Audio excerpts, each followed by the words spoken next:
Boa noite. Estamos aqui hoje para mais uma reunião do Latin Safe, na Sociedade Paulista de Radiologia, aqui em São Paulo. Essa é a última reunião do ano. E o motivo para essa reunião ter mudado de data é um motivo bastante relevante, que foi o Congresso Norte-Americano de Radiologia. Na verdade, é o Congresso da Sociedade de Radiologia Norte-Americana, é o RSNA. Esse congresso, pessoal, ele é extremamente relevante para radiologistas, físicos, médicos em geral, e assim, ele é imenso. Para vocês terem uma ideia, entre os participantes são em torno de dezenas de milhares, nós estamos falando de próximo de 70 mil participações. Na verdade, eles contam 70 mil, mesmo aqueles que só participaram online, mas provavelmente ali no Congresso devia ter em torno de 40, 50 mil pessoas, obviamente nem todos médicos. Então esse Congresso é muito relevante e, obviamente, radioproteção é uma das áreas de relevância desse Congresso. Então a gente tem algumas notícias interessantes, relevantes sobre o Latin Safe para vocês desse Congresso. Uma das principais notícias é relacionada ao Colégio Interamericano de Radiologia. O Colégio Interamericano de Radiologia, vocês sabem, é uma sociedade que está, que coliga, que junta, que reúne todas as sociedades de radiologia dentro das Américas. Então, o Congresso Interamericano de Radiologia, apesar de ser mais forte na América Latina e América Central, ele também é responsável, em parte, pelo próprio Estados Unidos e pelo Canadá também. Então é uma entidade muito relevante. E ficou firmado nesse último congresso, essa última reunião do CIR, marca a passagem da presidência do Dr. Carrete para uma outra médica, que é uma médica do México, a gente conheceu ela lá, e ficou firmado que o Latin Safe é relevante, extremamente relevante para a América Latina.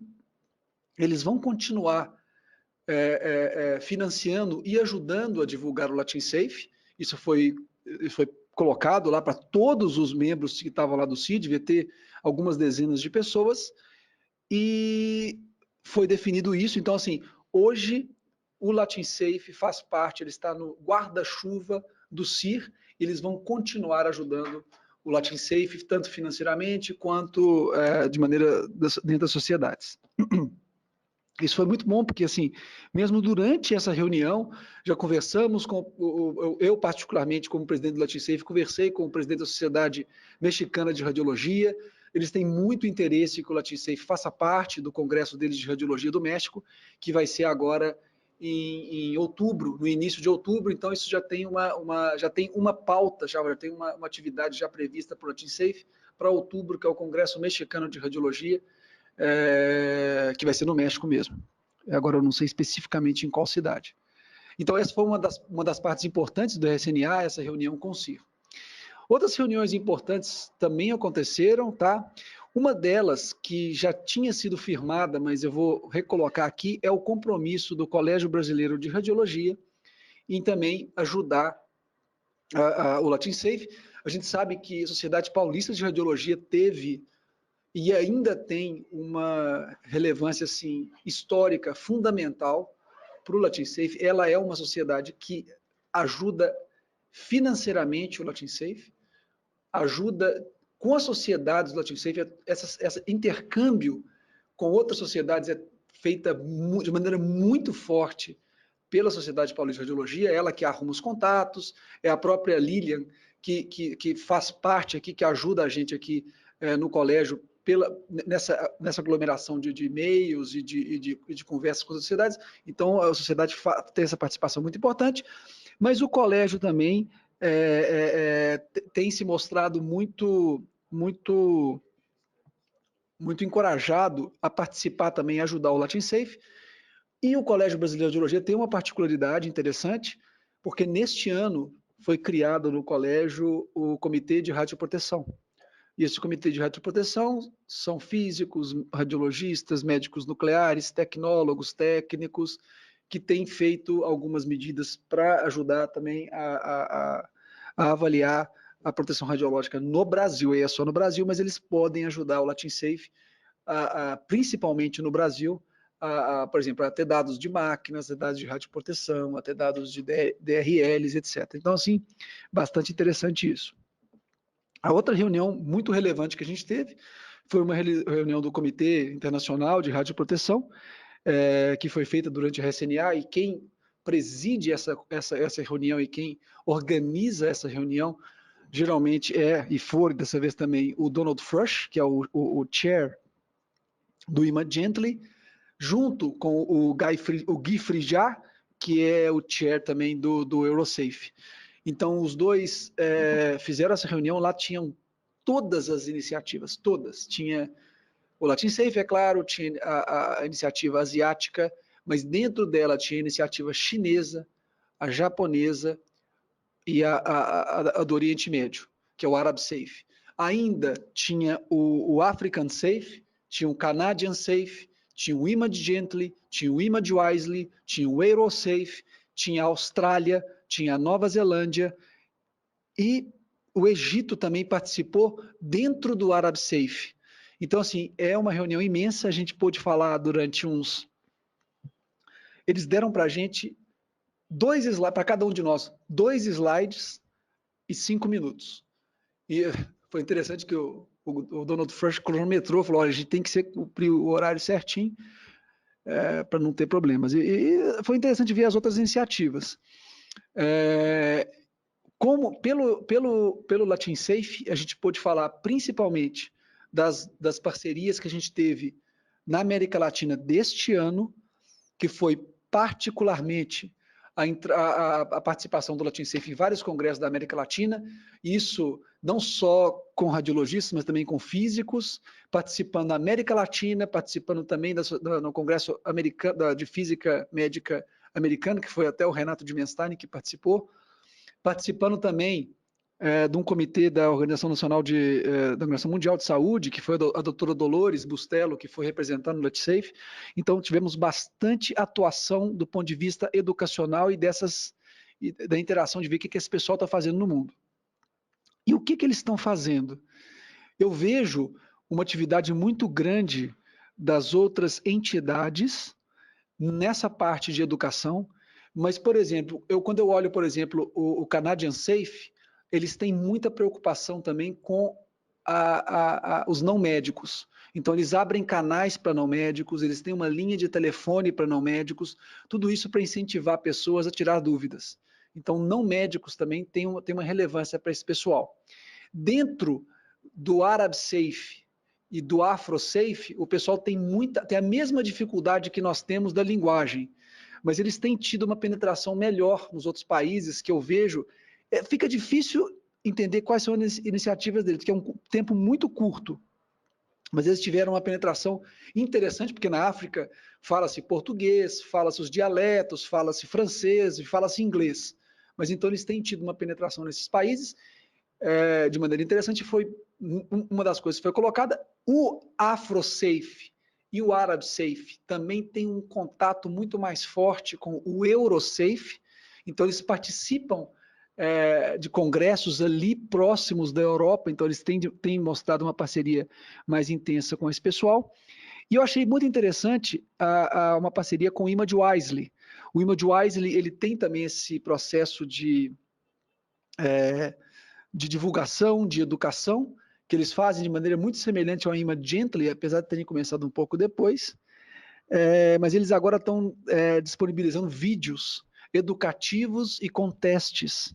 E esses vídeos educativos, eles, não sei se vocês sabem, se o pessoal daqui sabe, mas os vídeos educativos, nos Estados Unidos, eles contam pontos. Se o radiologista vê o vídeo e participa da interação posterior, ele conta pontos para a titulação dele. Lá nos Estados Unidos, se você, eu não sei como é que é na física médica, mas na radiologia, em qualquer área da medicina, você tem o título de especialista, mas você tem que renovar esse título de tempos em tempos, de 5 em 5 anos, se não me engano. E você tem que juntar pontos que chamam CMR, esses créditos. E o Imadianto ele conseguiu que esses vídeos e atividade também gerassem pontos para pontuar nesses créditos de titulação deles. Então isso foi bastante interessante. Então essas foram as principais reuniões que tiveram dentro dessas entidades. Lá no Congresso, teve eu encontrei um físico médico assim, extremamente relevante, que é um colega que ajudou muito a gente, tanto no Congresso Brasileiro de Física Médica, tanto numa atividade que a Simone Kludulovic fez lá no Rio, que é o Mahesh. E o Mahesh, ele, se eu não me engano, ele tem um papel de destaque na Associação de Físicos Médicos Norte-Americanos. Eu não sei se ele é o presidente atual, acho que não, mas ele tem um papel de destaque. E o que ele mostrou foi um negócio bastante interessante que nós vamos divulgar aqui no nosso site breve, tá? Que foi o relatório anual, anual não, que foi o relatório desse National Council on Radiation Protection and Measurements, que é o NCRP. Então, esse relatório extenso, tipo, 300 páginas de relatório, ele é renovado, é óbvio, de tempos em tempos. O último relatório foi em 2009, agora tem um em 2019. E esse relatório, ele é extremamente importante para todos nós que tratamos disso, de radioproteção e dessas iniciativas. Por que ele é tão interessante? Porque todo mundo sabe que o último relatório foi em 2009 e o antes desse, se não me engano, foi em 1900 e alguma coisa. E tinha se demonstrado um aumento de 6 vezes da dose de radiação para o ser humano relacionada aos equipamentos médicos, isso principalmente relacionado a CT e medicina nuclear.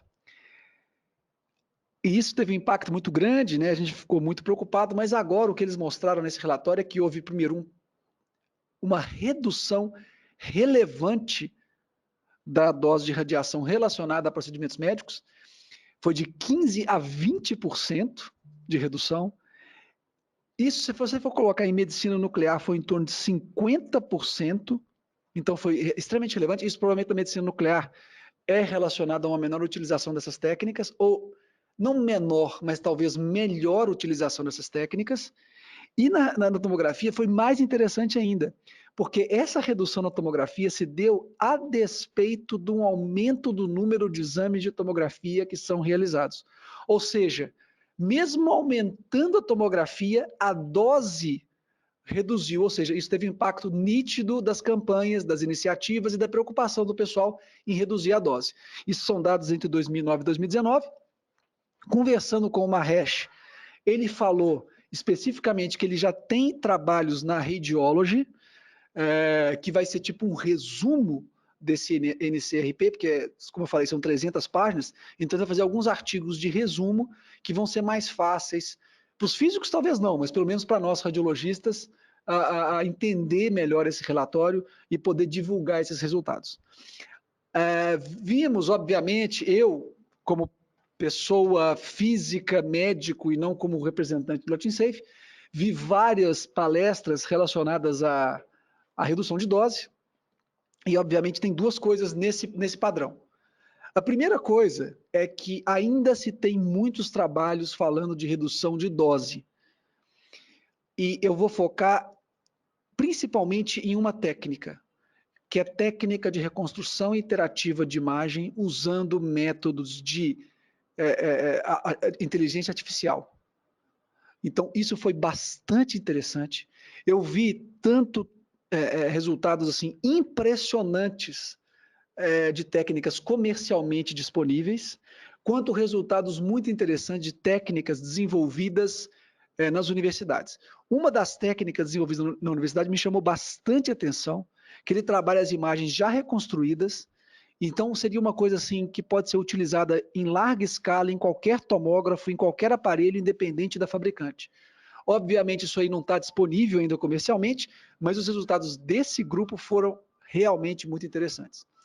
E outros resultados que também eu já chamei a atenção dos senhores aqui, é que algumas técnicas de reconstrução interativa eles demonstraram novamente, tanto em aulas de revisão, quanto em trabalhos que com as técnicas atuais, não essas de inteligência artificial, mas com as técnicas atuais, se você forçar muito a redução de dose, estamos falando aí reduzir acima de 20%, 30%, existe o risco de você perder lesão. Então, assim, o que se recomenda hoje em dia é que use reconstrução interativa com redução de dose, porém muita cautela se você for reduzir de maneira assombrosa, tipo, vamos reduzir 50% da dose. Porque reduções muito agressivas de dose, mesmo com reconstrução interativa, você pode ter risco, prejuízo da imagem, tá bom? Eu acho que foi basicamente isso assim que me chamou mais de destaque no RSNA em termos de radioproteção.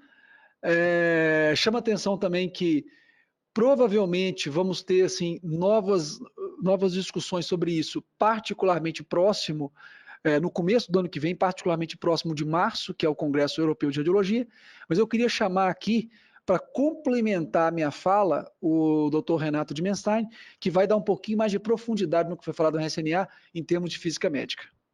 Obrigado, Renato. Boa tarde a todos, nós estamos aqui reunidos na Sociedade Paulista de Radiologia, transmitindo aqui na Avenida Paulista, diretamente aí para o grupo do Latin Safe. Complementando o que o Wilton trouxe de novidades do congresso do RSNA, a questão de inteligência artificial, acho que o primeiro ponto é que ela ainda é segmentada, né? Quer dizer, os algoritmos de inteligência artificial, eles são ou para tórax, ou para cardio, ou para neuro, ou para abdômen, ou para mama e assim por diante. Hoje não tem nenhuma solução que seja global para reconstrução de imagens. Basicamente, o que tem para os físicos é entender implementar a redução de dose via ruído, redução de ruído através da reconstrução iterativa, e a partir dali usar esses algoritmos para tentar manter uma relação sinal-ruído satisfatória. Então, em algumas modalidades, por exemplo, como tomografia computadorizada, a utilização de moduladores de dose, de AEC, né, de corrente, ou eventualmente de kilovolt, já são práticas corriqueiras e que podem reduzir a dose, daí reduzir o ruído através da inteligência artificial, a máquina aprender e daí poder melhorar essa questão da imagem. As grandes sessões do RSNA, por exemplo, teve de mamografia, apresentado os trials sobre quanto de dose tem em mamotomia e nas demais técnicas, então você vê que realmente a máquina consegue fazer um tempo muito mais rápido a detecção de bordas. Então, aonde pode complementar aquilo que o Dr. Hilton falou e que acho que tem papel para os físicos? Quer dizer, uma coisa é implementar algoritmos de reconstrução interativa, mesmo que segmentado para crânio, membros inferiores, membros superiores.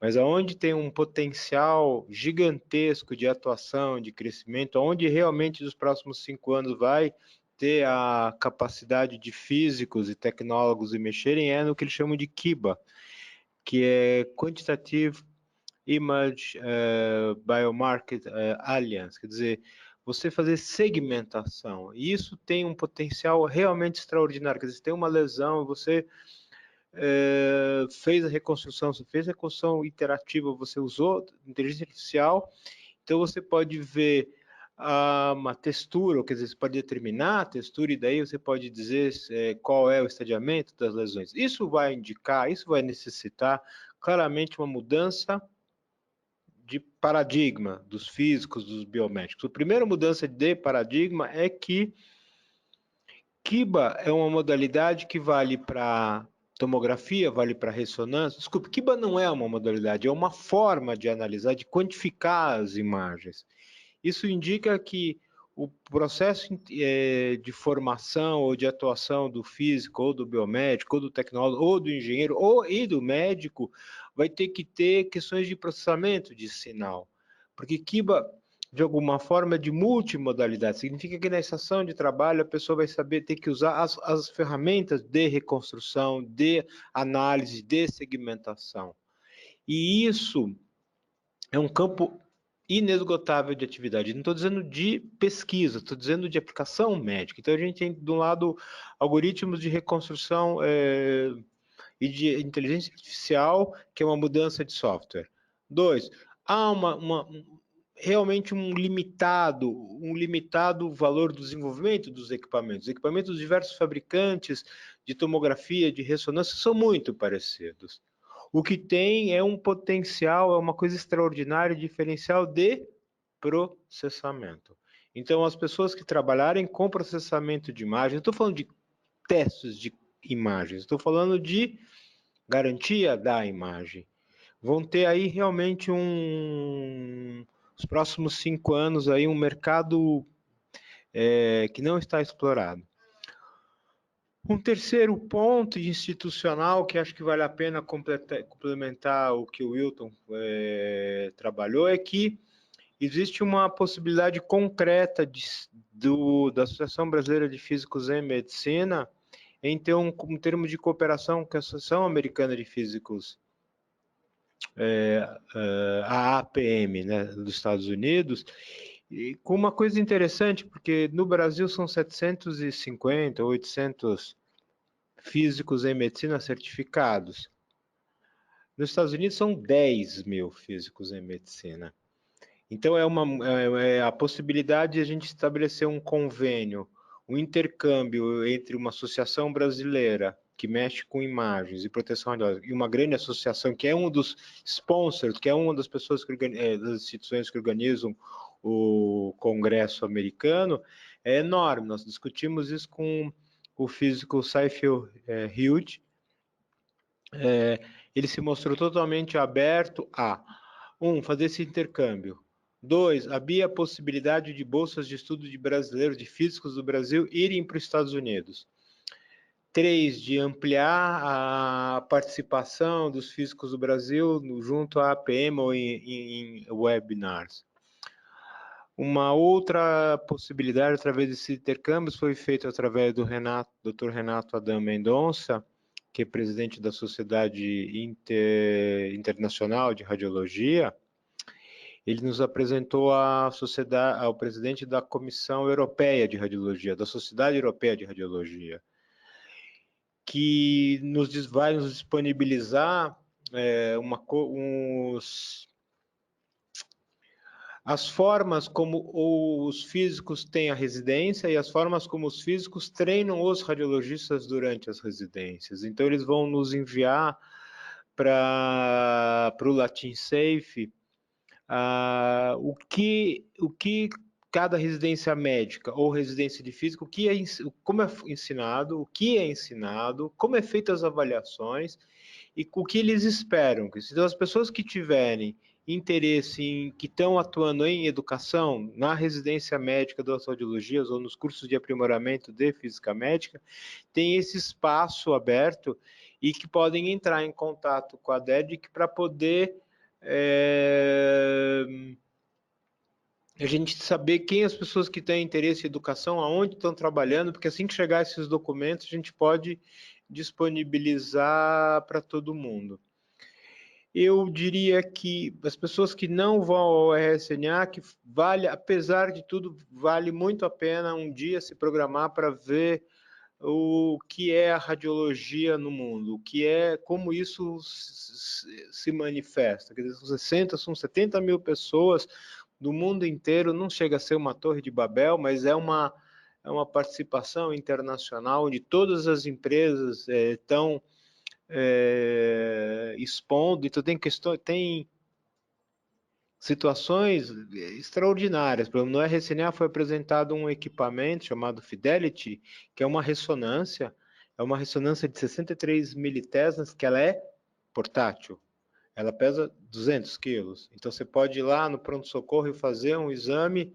Inclusive, eles estavam fazendo exames durante o RSNA. Quer dizer, eles estavam fazendo exames com frutas, assim, para mostrar que funcionava. E durante a demonstração, o especialista da companhia colocou o celular dentro do campo ali, mostrando que não tinha interferência, quer dizer, não tinha... Era muito seguro. É claro que são sequências mais limitadas, mas para hospitais ou pronto-socorro que não tem ressonância magnética, esse é um avanço. Ir ao RSNA não vale a pena para você ver novas possibilidades. Por uma companhia chamada Butterfly, não estou fazendo propaganda que elas nem têm aqui no Brasil, nem tem Anvisa, nem nada, mas uma companhia chamada Butterfly de ultrassom substituiu os cristais de detecção por fotodiodos. E não com um único fotodiodo, ele tem como se fosse todas as frequências. É claro que a resolução espacial não é tão boa, mas se você está numa situação, assim, numa uma comunidade, você pode usar esse ultrassom com uma única, e ele vai por Wi-Fi, por celular, para diagnóstico remoto. Uma outra companhia vinculada à Universidade de Coimbra, ela desenvolveu um programa de inteligência artificial com um braço mecânico para ultrassom. A pessoa fica do outro lado do planeta, mexendo com esse braço via o celular, via o iPhone, e o braço mecânico vai fazendo os exames exatamente como se tivesse presencial. No RSNA, eu estou mais ou menos terminando e dizendo que realmente vale a pena visitar, apesar do dólar ser extremamente desvantajoso, mas que realmente vale a pena. Por exemplo, tinha um pavilhão inteiro só de inteligência artificial, com todas as empresas do mundo fornecendo soluções. Então, isso possibilita que as pessoas possam, conhecer essas soluções. 2, no futuro, tem um campo inexplorável para essas empresas virem ao Brasil. Então, as pessoas que têm atividades empresariais, eventualmente possam fazer contatos para registrar os produtos e usarem esses produtos. Então, realmente, ir ao RSNA vale a pena. Quem é membro da Associação Americana de Física Médica, da APM, não paga o congresso. Então, essa já é uma grande vantagem de se tornar membro da APM, além de ter acesso aos jornais e assim por diante. Eu queria deixar aí outros 2 últimos avisos, como o Dr. Hilton deixou. Nós temos 3 próximos eventos. Os próximos eventos de física médica, de proteção radiológica e de biotecnologia são: o primeiro é da Jornada Paulista de Radiologia, em maio. Então, vamos ter na sexta-feira, um dia inteiro sobre como instalar os equipamentos, o que precisa para instalar uma ressonância, uma tomografia, uma medicina nuclear, um PET-CT, um PET-ressonância. Como faz para registrar, quais são os testes. No sábado da JPR, nós temos de manhã física de ressonância. Hoje no Brasil não tem 10 pessoas que mexem com física de ressonância, então uma área inexplorada. À tarde, existem, como o Dr. Hilton está falando, um campo imenso. Só para ter uma ideia, existem mais de 3.000 equipamentos de ressonância no país. 2.000 só da GE? 2.000, de acordo com o Wilson, só da... Eu acho que esse número é maior. Provavelmente deve ter 4.000 e a GE, enfim. Nós vamos ter à tarde uma sessão de como implementar reconstrução interativa, inclusive do Latin Safe. Como é isso? Como usa o AutoMA, o AutoKV e assim por diante. No domingo, na JPR, nós vamos ter uma sessão só de hemodinâmica e vascular. O que acontece? Por que aumenta a dose? Por que os pacientes podem ter lesões de pele? Então, essa é na JPR. E a sessão de física médica vai ser em agosto, no Congresso Brasileiro em João Pessoa, e a terceira que nós temos é em Vancouver, Congresso Mundial de Física Médica, patrocinado pela APM, que realmente vale a pena. Em setembro, tem sessões de física e de proteção radiológica durante a jornada o Congresso Brasileiro de Medicina Nuclear, que é aqui na cidade de São Paulo. Muitos colegas têm restrições aí a eventos, né? Porque acham que na internet podem obter as informações mais rapidamente, o que talvez seja verdade, ou que os assuntos são muito diversificados, que também é verdade, ou que, enfim, o que eu diria para as pessoas que estão nos ouvindo, que estão nos participando, que essa interação de webinars ou aqui do Latin Safe ou ir nesses congressos é fazer uma aproximação com a comunidade de radiologia, com os médicos radiologistas. E essa ponte que talvez tenha que ser pensada de ter uma linguagem que seja adequada, seja para redução de doses, seja para reconstrução interativa, seja para inteligência artificial.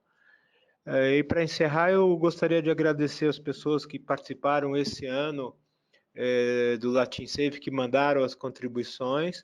Queria dizer que todas as contribuições foram separadas pela DED, elas estão lá no site, o que é proteção radiológica, o que é mama, o que é qualidade de imagens, o que é o CT. Nós precisaríamos trazer mais dessas contribuições, então as pessoas que realmente tiverem artigos ou outras questões, são muito bem-vindas. E por fim, queria agradecer o pessoal aqui da Sociedade Paulista, os dois colegas, a DED e o Rafael. O Rafael quem cuida aqui da toda a parte eletrônica, de som, de comunicação, de luz, a DED de toda a parte de informática. Realmente aos dois e aos demais da Sociedade Paulista, eu queria agradecer, porque sem vocês realmente a gente não conseguiria ter esse tipo de abordagem e, realmente por fim, desejar a todas as pessoas, seus familiares, uma boas festas e que ano que vem a gente possa ter um ano melhor. Obrigado.